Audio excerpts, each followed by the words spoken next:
বিসমিল্লাহির রহমানির রহিম। আসসালামু আলাইকুম। আশা করি আমার প্রাণের প্রিয় ভাই বোনেরা সকলে ভালো আছেন। আলহামদুলিল্লাহ, আমিও আমার পরিবার নিয়ে ভালো আছি। তো আজকে আর অন্যদিনের মতো পারিবারিক কোনো টপিক নিয়ে কথা বলবো না। আজকে কথা বলবো, থাম্বনেল আর টাইটেল দেখে অনেকেই বুঝতে পারছেন, আমার অনেক আপু এবং ভাবিরা 5,000-6,000 টাকা দিয়ে 4-5,000 টাকা দিয়েই ম্যাক্সিমাম সংসার চালায় এবং টাকা জমায়ও। তো তাদের নিয়ে আমি কিছু কথা বলবো। বর্তমান যে 2025 সাল, এই সময় এসে মানুষ কী করে, আর আমার এই আপুরা ভাবিরা কী করে যে টাকা সঞ্চয় করে সেটাও আমি বুঝি না। ঠিক আছে, আমি নাম মেনশন করলাম না, আর করাও যায় না। ওনারা অনেক কিছু বাজারের লিস্টও দেখায়, তো ওনাদের বাজারের লিস্ট মতো আর এরকম মতো চলে। দেখা গেছে অনেক মানুষের সংসারে অশান্তিও হয়ে গেছে। যে সকল আমার ভাইরা প্রবাসে থাকে তারা কিন্তু বর্তমান বাংলাদেশের বাজার দ্রব্যমূল্যের হিসাব জানে না। তো তারা সেই হিসাব নিয়ে পড়ে আছে যে হ্যাঁ, আগের মতো হয়তো এভাবেই হয়, আমাদের পরিবারে এত টাকা লাগে কেন, ওনাদের বিশ্বাস করতে সমস্যা হয়। তো এটা স্বাভাবিক, যেহেতু আমার বিভিন্ন আপুরা এরকম টপিক নিয়ে ভিডিও বানায়, তো ওনাদের মনে তো প্রশ্ন আসতেই পারে যে ওনারা যেহেতু মহিলা মানুষ হয়ে এরকম টপিক নিয়ে ভিডিও করতেছে, তো সেটা তো অবশ্যই সত্য। কিন্তু তারা কীভাবে পারতেছে, এটা আমার প্রশ্ন। বর্তমান বাজারে যেখানে এক বস্তা চালের দাম 1500 টাকা, তারপরে বাচ্চা 3-4জনের সংসারও তারা নাকি 5,000 টাকায় 4,000 টাকায় সংসার চালায়। ঠিক আছে, 1 কেজি গরু মাংস দিয়েও নাকি 1 মাস চালায়।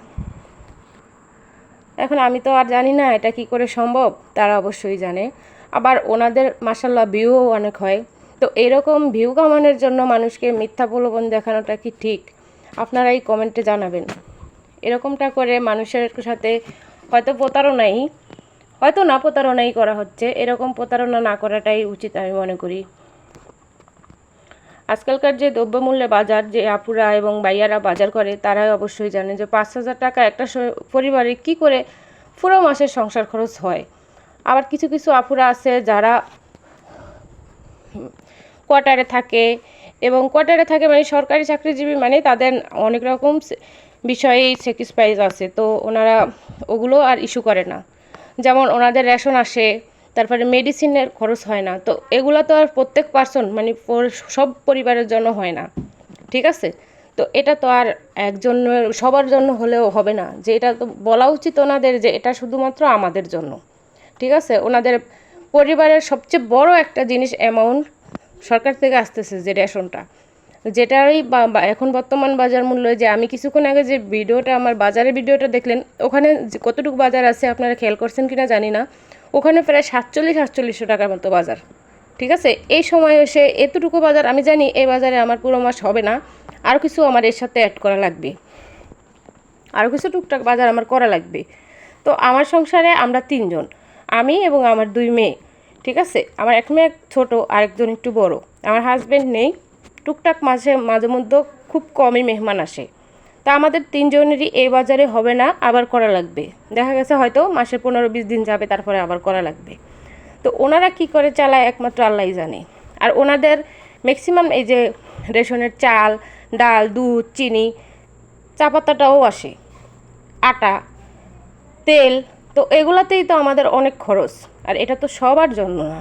আর ওনাদের তো বোঝা উচিত যে আমরা যে এই টপিকগুলোতে ভিডিও বানাচ্ছি, পাবলিক তো এটাই বিশ্বাস করবে, কারণ মানুষ এখন চোখে দেখেই বিশ্বাস করে। আর ওনারা সুন্দর করে বাজারের হিসেব, তারপরে ডেইলি রুটিনগুলোও দেখিয়ে দেয়। তো ওনাদের রুটিন মতো তো এরকম হলে মনে হয় যে মানুষ হয়তো মাসে 10 দিন খাওয়া লাগবে আর বাকি 20 দিন না খেয়ে থাকা লাগবে। আলহামদুলিল্লাহ, এরকম ভিউ ব্যবসা না করে বাসায় বসে চুপচাপ থাকাও অনেক ভালো। মানুষকে মিথ্যা প্রলোভন আর মিথ্যা আশ্বাস না দেওয়া ভালো। আল্লাহ এনাদেরকে হেফাজত করুক। এই তো আমার আর কিছুই বলার নেই। আজকে আর সারাদিনের রান্নাবান্নার কোনো কিছুই বলা হলো না। তো এটা শুক্রবারের ভিডিও, যেহেতু বাচ্চাদের জন্য মুরগি দিয়ে বিরিয়ানি রান্না করলাম অল্প একটু। দেখেন আমার রান্না এবং আমার খাবার এখানে আহামরি অনেক বেশি না, যেহেতু আমার 2টা বাচ্চা, হয়তো ওদের 2 বেলা হবে, আরও 3 বেলাও হয়ে যাবে এই রান্নাটা। এতে করেই কিন্তু আমার প্রতি মাসে যে কত টাকা খরচ হয় সেটার হিসেব নেই। তো আমার প্রিয় আপুদেরকে আল্লাহ হেদায়েত করুক। আশা করি সকলে ভালো থাকবেন। আর আমার কথাগুলো কীরকম লাগছে সকলে কমেন্টের মাধ্যমে জানাবেন। সবাই ভালো থাকবেন। আসসালামু আলাইকুম।